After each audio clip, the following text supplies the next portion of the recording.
say, even I didn't really get a mandate from my CEO, but I can confidently say that he fully welcomes it along with the whole executive team. I'm just using the words that were used that day in the session. So it goes without saying that the role of pension funds is increasing globally, not only as institutional investors, but also as social protection entities, especially in light of the overall environment that we are seeing at the moment. So it almost follows logic that the regulator began to transition in the way in which they, let's say, supervise these entities. I think if you recall what the chairperson said in her opening speech, that the funds, retirement funds under management in the country are around about 165 billion or so. And if you juxtapose that against our nominal GDP, which is around 178 billion, give or take, Namibia is quite fast heading towards exceeding, retirement funds exceeding the whole GDP. And that is not an uncommon phenomenon. We have economies such as the Netherlands who have around 240% of retirement funds that in relation to the size of the GDP.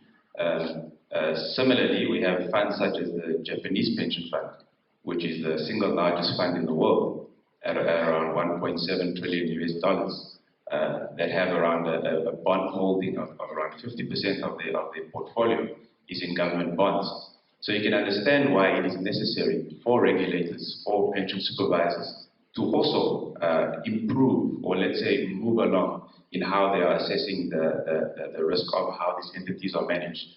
So you may be wondering, Mr. Matamola, where the question comes in all of that. I think perhaps just to kick off our discussion as we open the floor, your presentation is quite detailed. Perhaps I can maybe draw on a bit more your personal perspective. In your view, what are the greatest value offerings of this shift towards risk-based supervision?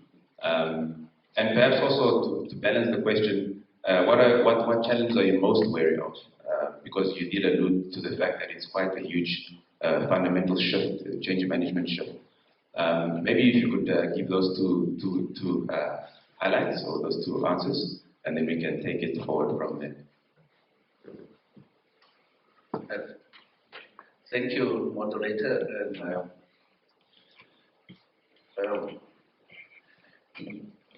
The world of financial supervision has moved. Previously, in the past years, the regulatory authorities in the financial sector were more of compliance-based. And the crises that have beset the financial sector have taught the regulators that they need to transform.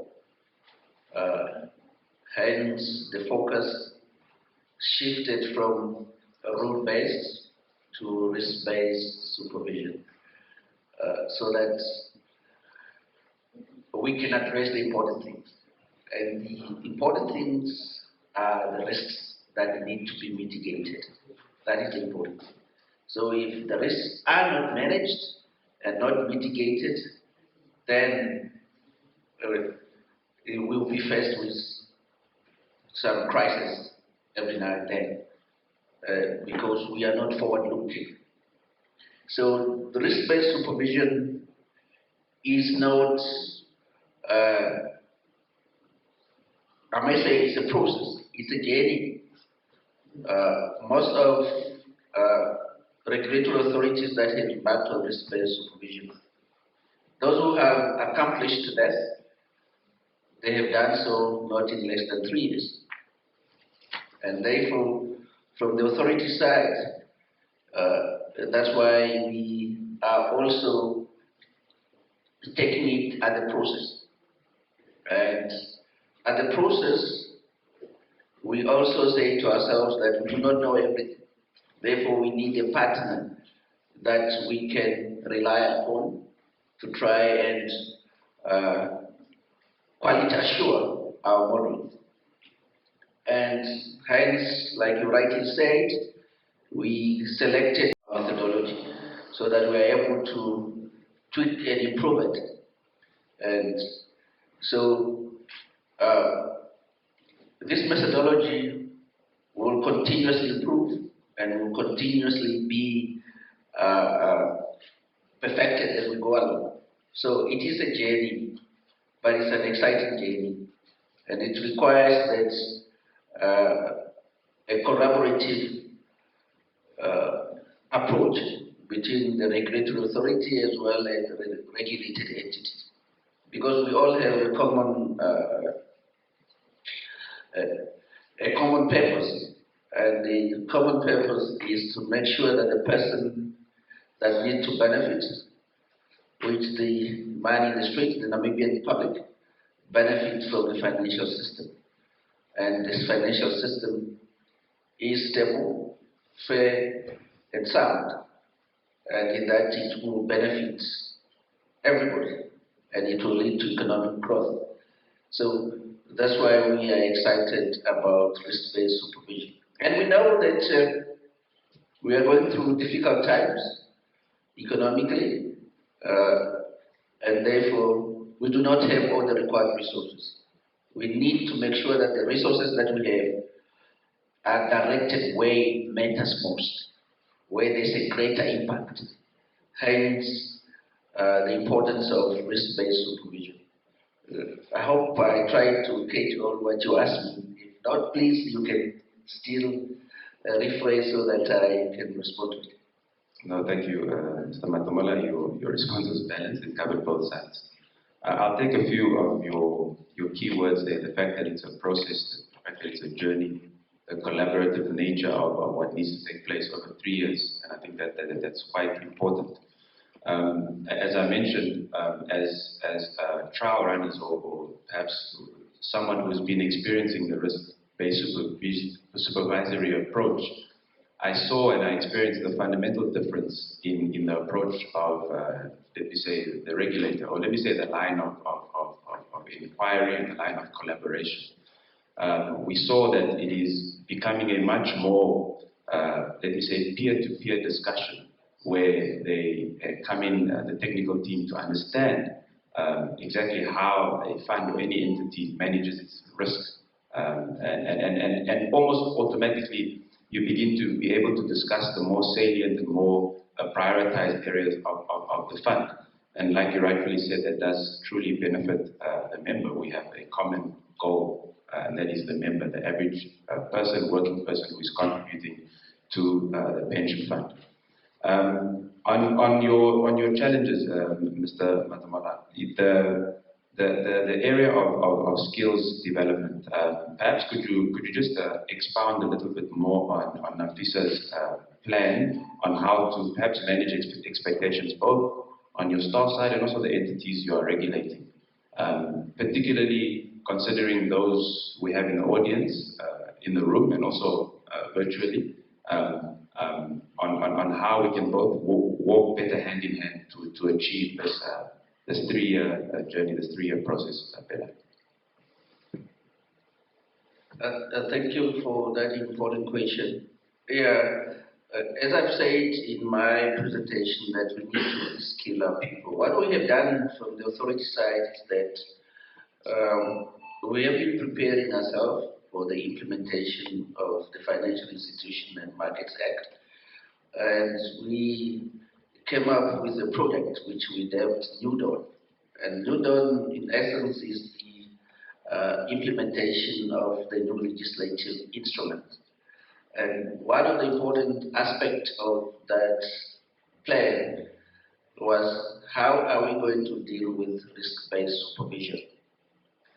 And what we have done is that a component of that plan is to reskill our people, to build capacity. And with that, we have made targeted training interventions for our people, where we have exposed our staff to targeted training interventions. Some were done here in Namibia, where we got some resource persons to do that, so that we can maximize on the number known institutions that have perfected risk-based supervision and have tailor-made programs that are focusing on risk-based supervision. And these are the entities that we have partnered with and which are assisting us in this process. And this has given us some impetus in terms of the skills within the organization. And I'm happy to say that this journey has been exciting. Many of our colleagues have received certificates in risk-based supervision, and the mind shift has started to happen, and this has been embraced within the organization. And therefore, hence, we are now in the stage of piloting this so that we do not leave the industry, but we want to walk with them. Like somebody said, that if you want to walk faster, go alone. If you want to go far, walk together. And that is the approach that we have as authority, that we need to carry the industry along so that together we traverse this journey for the betterment of the financial system in Namibia. Thank you so much. I think as a strategist, I'm particularly excited by the forward-looking nature of the whole approach.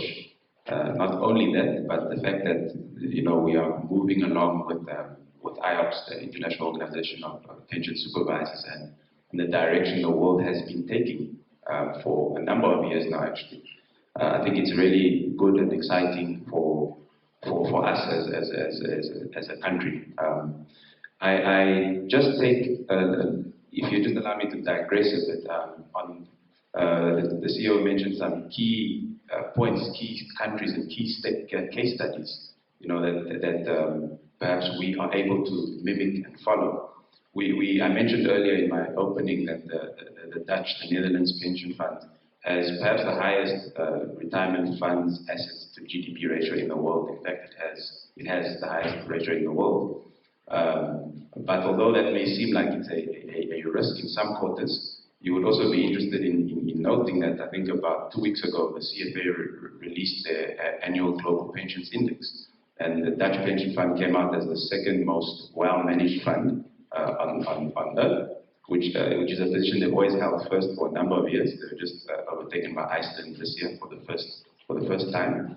And the third fact, I think that makes it interesting, is that the Netherlands were one of those 4 countries, along with Australia, Mexico, Denmark, and the Dutch, who really pioneered the risk-based supervisory approach in the pension fund space. So it just goes to show that the move in this direction, it really pays off, especially once your pension funds become large players, not only in the social well-being of the country, which is actually the core mandate, but also in terms of deepening capital markets and all the other economic benefits that come with a well-managed pension fund system. So the lights are white in my eyes. Where and Sibyl, you can just give me a signal if there are any questions on the floor. I cannot see any hands. Thank you so much. The regulator has spoken about issues of skill set development and the interventions thereof, which has been done already. I might have missed the regulator's plan to provide support to the industry in terms of skills development. And perhaps also during your engagement with the industry prior over the past years, which area of focus do you think us as an industry need to pay attention to, so that we can just also support, because I think we have been regulators from the bank, and NAMFISA, I'm sure she's coming back to regulate again. What is of concern from the regulator side is risk management as well as governance. And these are most important aspects where the retirement funds need to look into. what we have seen is that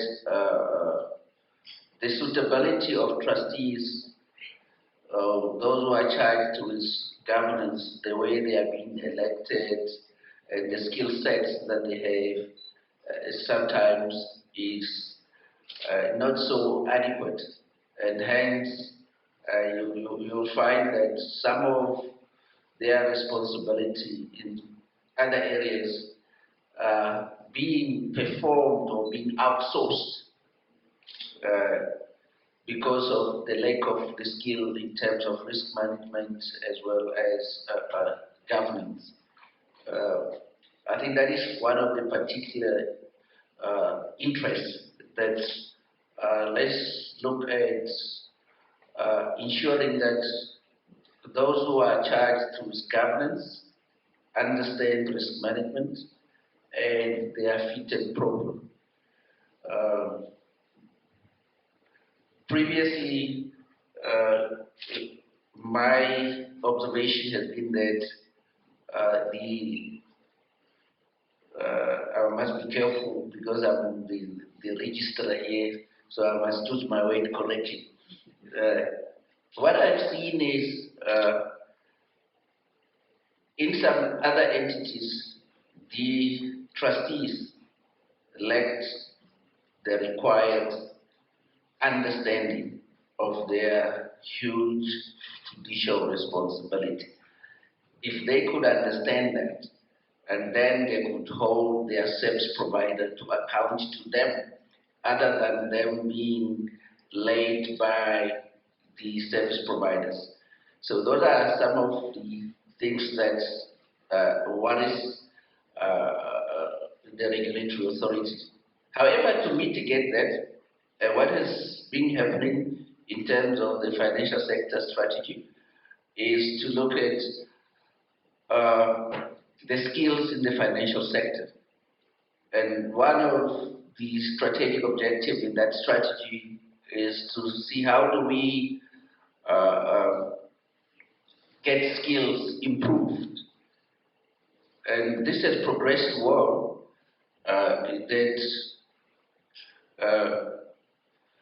The institution of higher learning in Namibia have been engaged to look at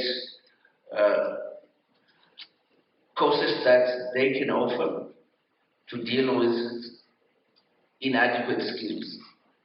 And I'm not so sure if Arfin has received a communication from the central bank in respect to that, because they are the secretariat of the available training interventions that will address some of the lack of skill. So those are some of the interventions that Namibia is making. But for me, what worries me as a registrar is governance and risk management. And these are quite important. And therefore that we need to select or appoint people with the requisite skills to be able to run the pension funds. I think, thank you so much, Mr. Matamola. That's such a key response, and thank you also for the question, Maria. That is clear that the journey is the capacitation and change of skill set, skills of mindset, has to take place on both sides of the table. And I think that accountability will be placed on those who are charged with governance, that is the trustees and senior management. And the question you are putting to the registrar, it somehow could be answered appropriately by the pension fund itself. What the registrar is interested in is the type of skills that should exist in the trustees so that they are able to execute on their duties and responsibilities. And therefore, encroaching into the issue of prescribing minimum sitting fees, I think it's become beyond the regulator as mandate. However, that the pension fund should look into it, and when the rules come to us, we'll look at it and see if they are in compliance with the pension funds or with FEMA. So I wouldn't want to venture into that. I have received a couple of questions in respect to that in other industries. We live in an economy where price control is not something that we practice.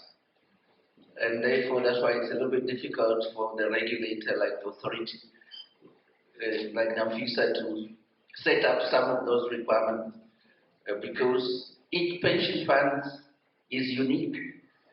Its operations might be different from the other one. And therefore, that's why those who are charged with the governance are best suited to look into that.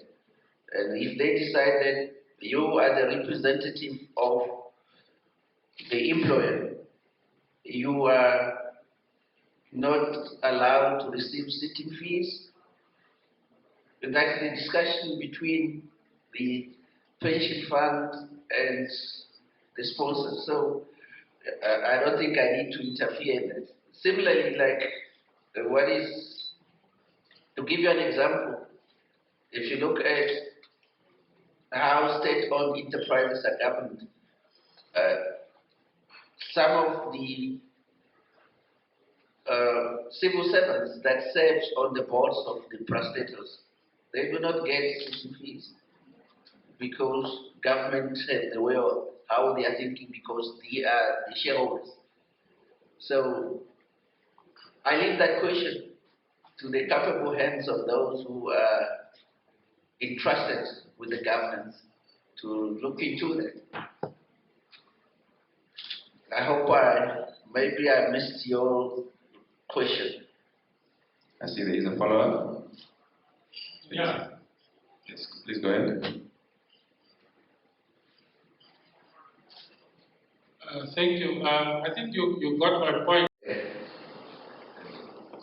We will still look at those which are charged with this responsibility on what they have done, whether it's in compliance with the principles that are codified in the Act. So it's not entirely left in your hand. We can come and say, no, we object to this because this was not, it does not satisfy the principles. All right, thank you so much. I see that hand. Please go ahead with your question. Good morning. My name is John. The second one, I think, and Alvin was very, very strategic to put the light straight in my eyes so that I should not see the person talking to me. Mr. Museng, I think you missed the session that I conducted with the captains of the industry. I had an information session. We discussed the implementation of the film.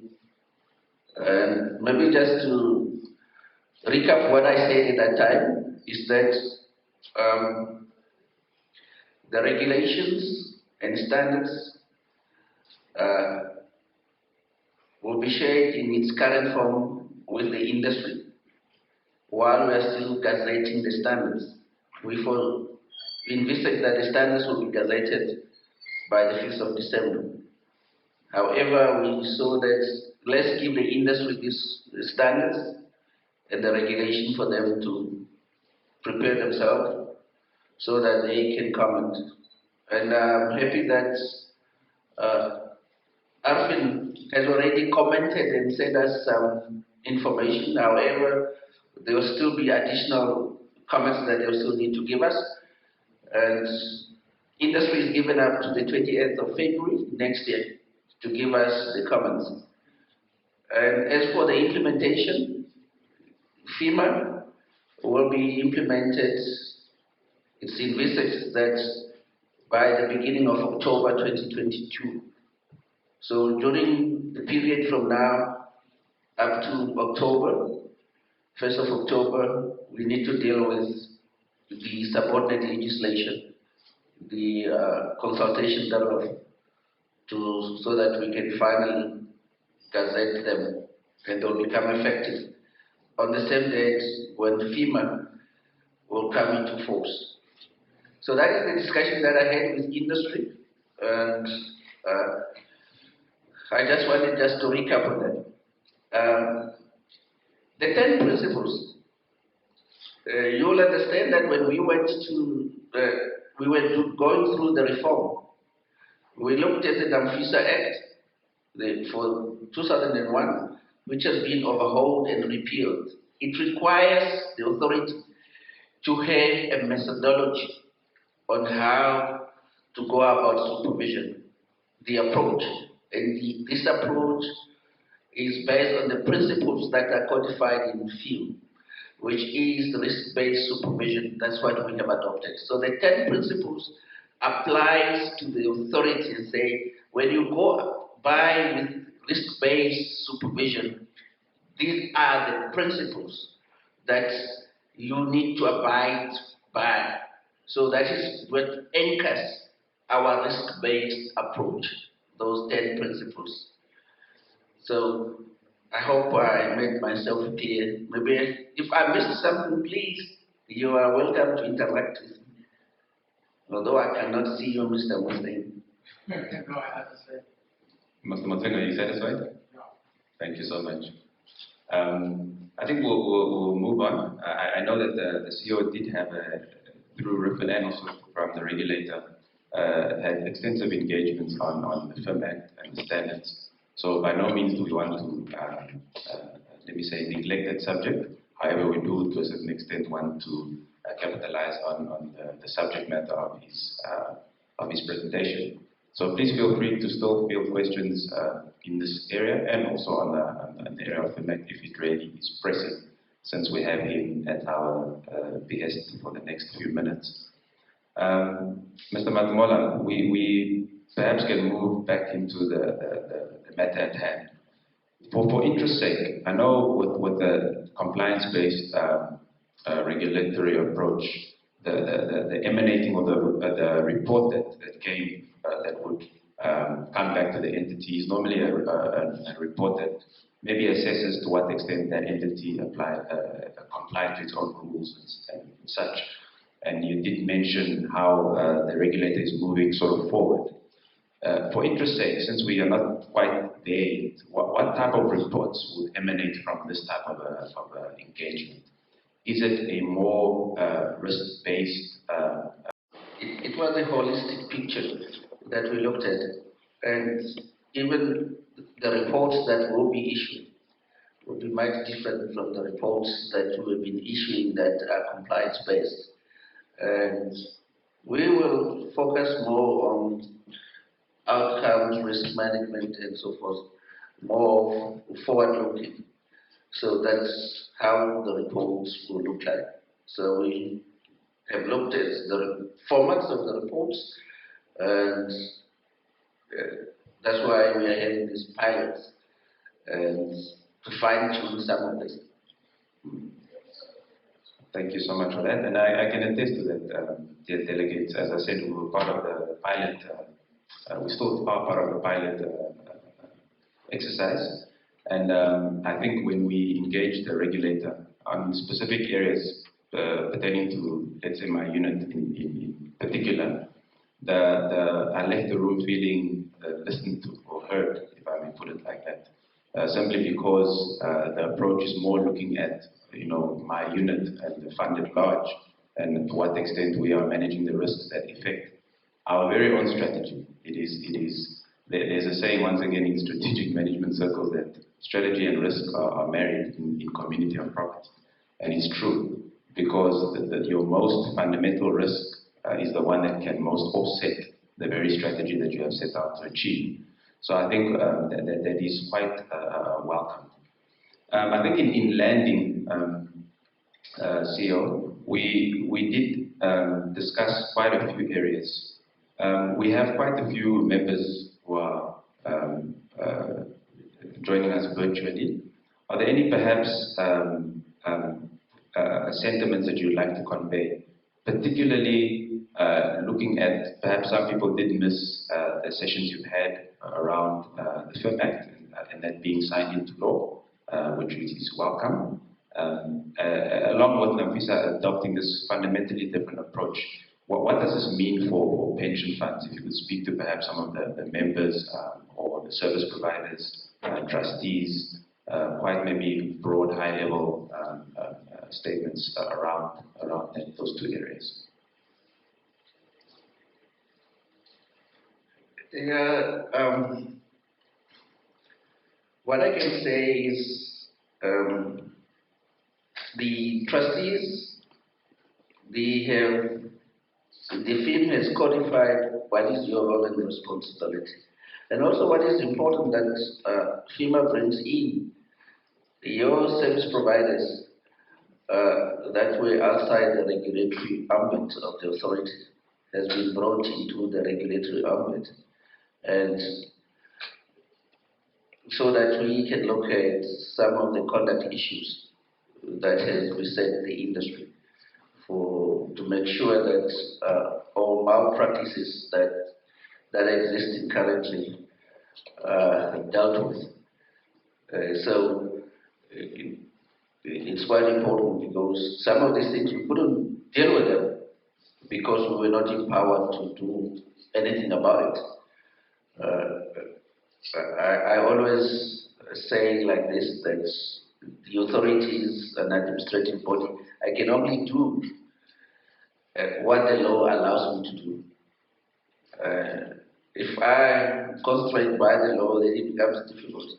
But now, due to the space that has been allowed in the film, that some of these intermediaries now have come into the regulatory net, therefore, that gives us some leeway in shaping the industry.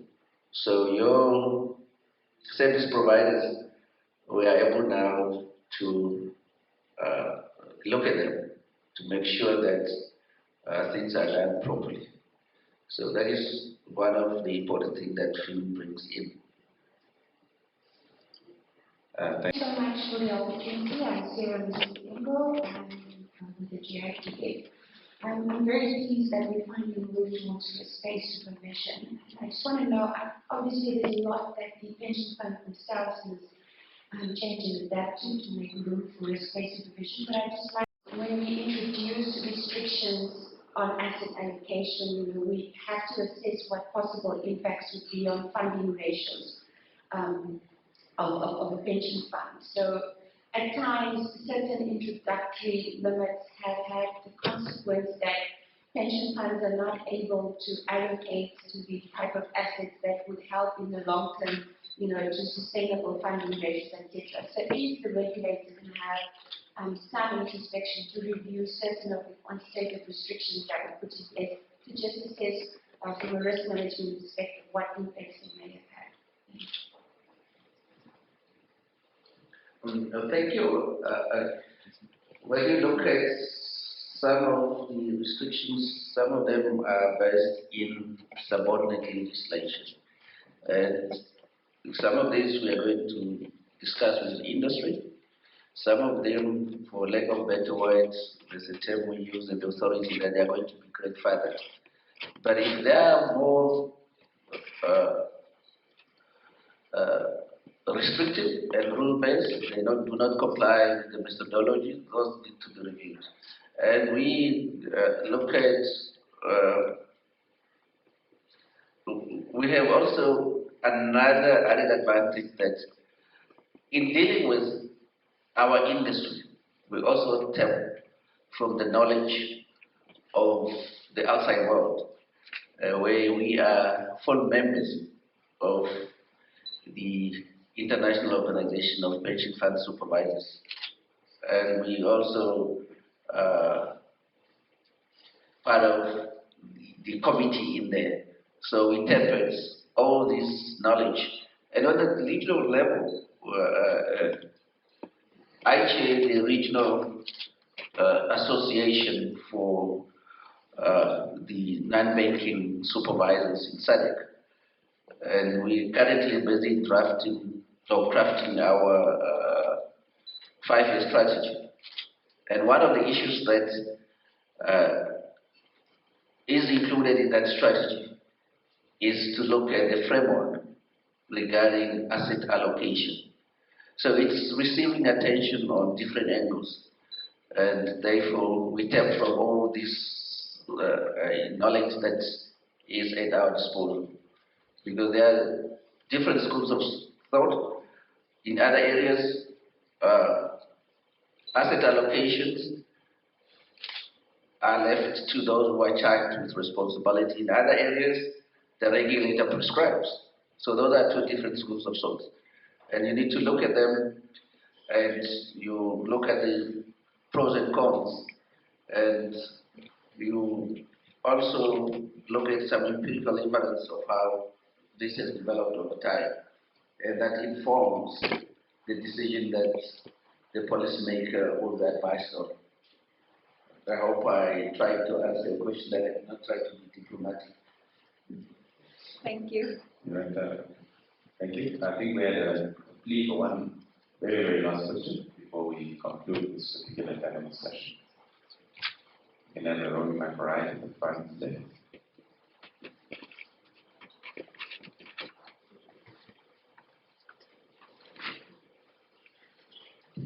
Thank you. Thank you very much for the presentation. My name is Franz Oriken. I work as a freelance, but really I occupy the space as an activist. There's something that I'm picking up, and it appears as a concern that you want to express regarding perhaps the limitation when you are talking about the risk or governance.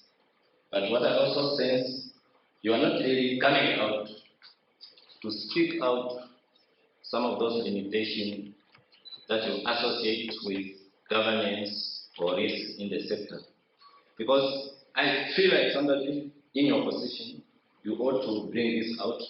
Because if we have to diagnose the problem in the industry, because I'm talking this point informed by a conference I attended, I think that was 2 weeks, Namibian Economic Association.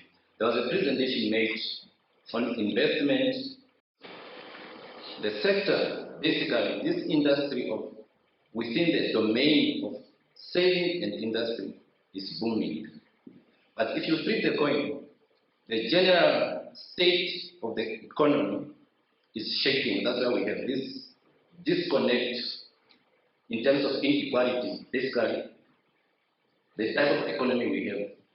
So if you don't speak out the limitation that you foresee, that you see in the system, this is how this persistent inequality would come. Because I'm also not saying you addressing the phenomenon of artificial intelligence in the financial sector or digital economy in the financial sector, how the regulatory prepare or respond or putting measures in place. Because I think this is a phenomenon that we can't avoid. We just have to prepare and to embrace and to step our game up. I feel like as much as this revolution is going to hit the financial sector, especially colleagues who are in the investment, who are charged with that responsibility. So there's a lot of things I'm hearing you saying, but you're not saying. I just appeal maybe you speak out these things so we hear your case and then we are able to understand the industry better. So thank you. Thank you. I might have lost you somewhere, but what I could have picked up is I restricted myself to the presentation that I have made. If I may comment on first industrial revolution, that's the fact. That's what we are moving into. And currently, as the authority, we are busy with our 5-year strategy and issues relating to fintech, regtech, subtech are issues that are addressed in our strategy. So we embrace this type of things. So it's codified in the strategies that we'll be presenting to the minister very soon. As for the industry, what keeps me awake for now is the issue of governance and risk management. Those are the issues that are pertinent, and this are clearly articulated that this is an issue. That's what I'm worried about for the pension funds industry. With respect to what other persons spoke at the conference where I did not even attend, I would not even know the context, and therefore it's difficult for me to comment.